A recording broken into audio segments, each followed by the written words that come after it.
Like I mentioned before, I did have a chance to watch Mank on Netflix.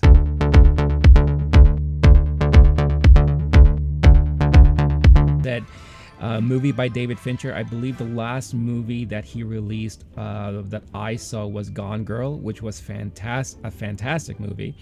I've always been a huge fan of The Social Network, and when you think of movies like The Social Network, um, that's what I kind of looked at and compared to when it comes to this type of storytelling, because Mank is an actual person that lived, and it this movie basically revolves around his time working with Orson Welles when it came to writing the script for Citizen Kane. And they dive into Mank's life a little bit and kind of what he was into, who he's corresponded with, and all that. So, like I mentioned before, I don't consider myself a cinephile. I don't know, or I should say, my knowledge is not that in depth when it comes to Hollywood history. I do know quite a bit, and I've watched a lot of documentaries, and I've read a lot of articles and some books here and there. I love the golden age of Hollywood. There's a lot of interesting stuff that happened there back in the day. And it's just very interesting to see how the studios were formatted, and how basically during the 30s and 40s, because of the Depression, studios were faced with how are they going to entertain people, and studios at that time were kind of like, assembly lines where they were just like churning out movies left and right, every genre and all that stuff like that. It was more akin to probably like TV studios than how it is nowadays. But very, very interesting stuff that happened behind the scenes there. So, I'm after watching Mank, I did read up a little bit about his life, and the stories of him working with Orson Welles and all that, writing Citizen Kane. And there's a lot of different opinions out there. So I'm not going to judge this movie based on historical accuracy. I'm going to base this movie on the actual storytelling and getting me involved in a character who found himself in a very important and pivotal time in movie history, and how that story was portrayed in this movie setting, right?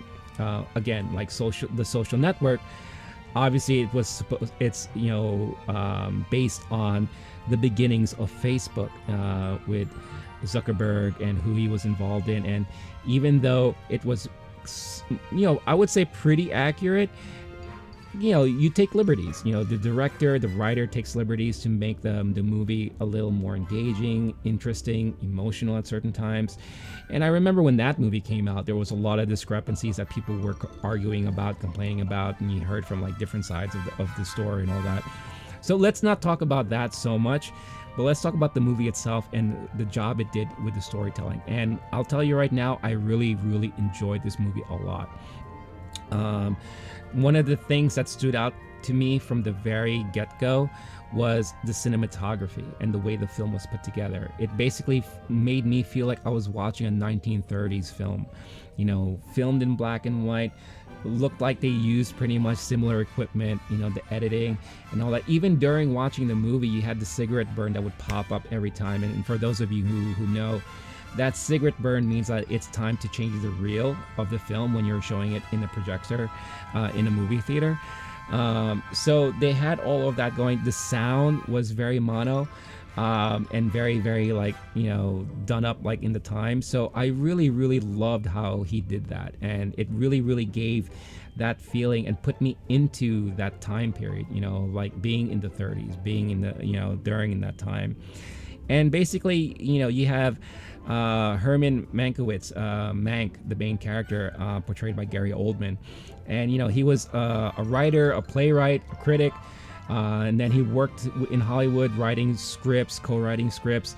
Writing for movies back then was done as a group. You had a team. And oftentimes people weren't credited for what they wrote. Usually full credit goes to either one person or the director or what have you. So he was part of a writing group and all that. And, Mank got himself into some trouble where it's like he was a big alcoholic, had a huge gambling problem and all that. But he was extremely smart and extremely prolific and all that. So during a time when he was down in his luck, he teamed up with Orson Welles, who was like an up and coming actor and director. He was signed up to work at RKO Studios while, Mank was kind of working with MGM. And, he pegged Mank to write a script for his movie Citizen Kane, which was, I believe, called The American originally. And basically, this movie takes you through that whole process while it jumps back and forth from exploring, Mank's life and the people he interacted with. He grew fond of a very up and coming talent, Marianne Davies, who was portrayed by Amanda Seyfried, she did a fantastic job with her Brooklyn accent because she's an actress from Brooklyn and all that. But she was basically living in a home with William Randolph Hearst, who was kind of like she was his mistress and all that. And there was a lot of controversy about how that turned out and everything. It was almost as if she was given up by her family to move to Hollywood and just live with this old dude, right?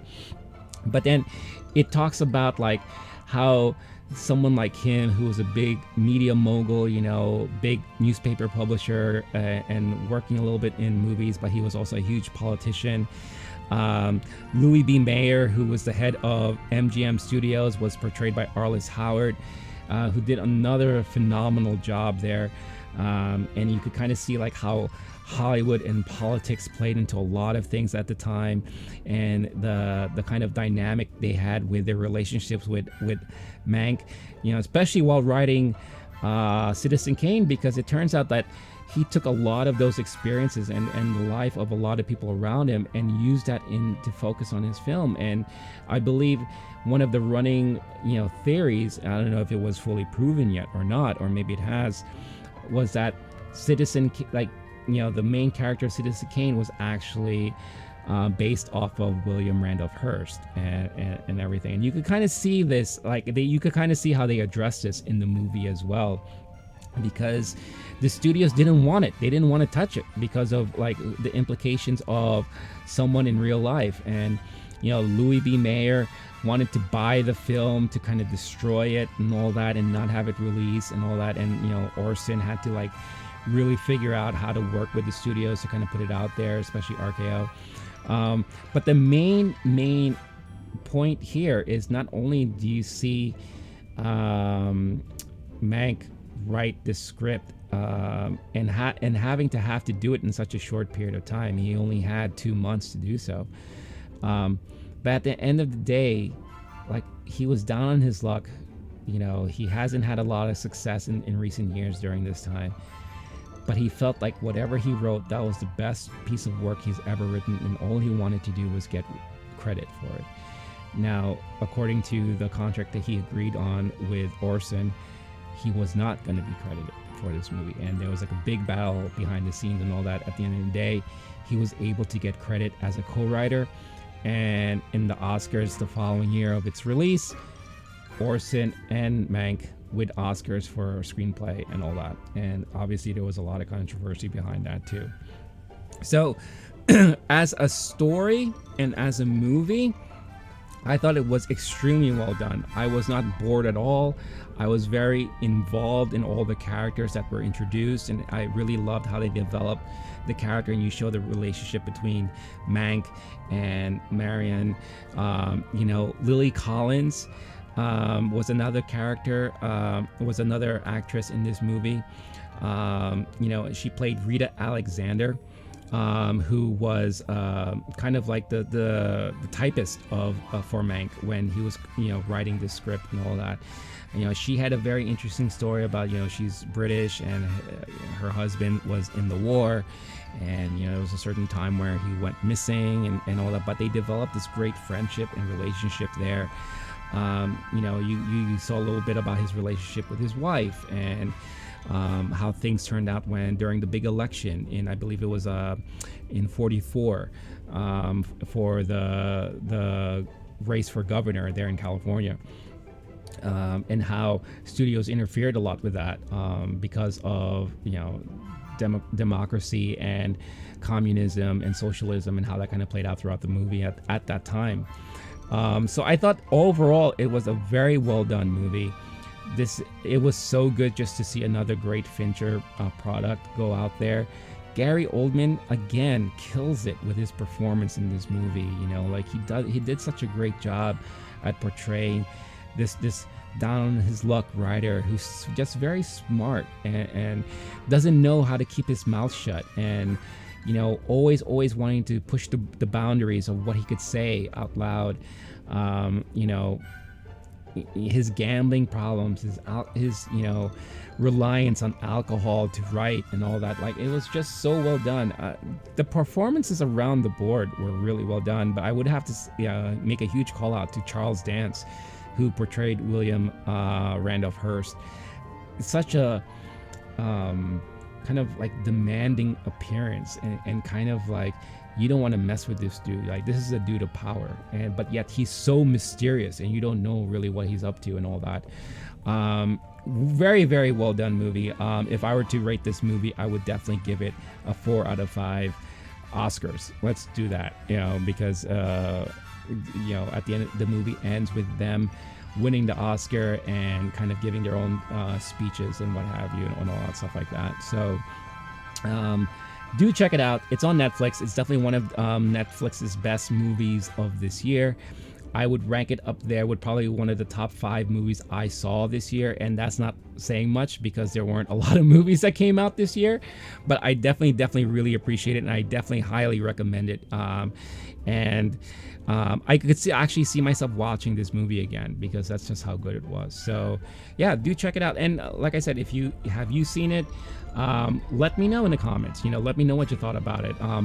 Are you a student of Hollywood of the time period? You know, like, do you know a lot about the history of movies or the period?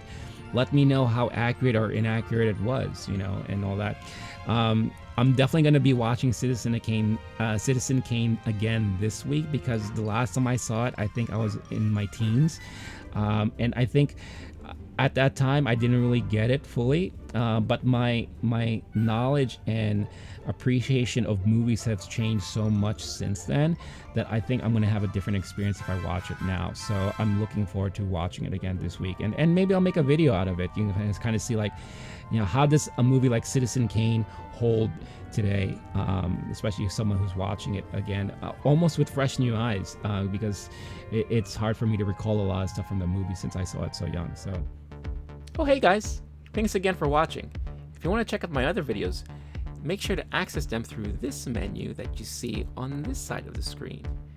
Don't forget to hit that like and subscribe button, or hit that logo you see right here on this side of the screen. I've always wanted to do that. Catch you next time.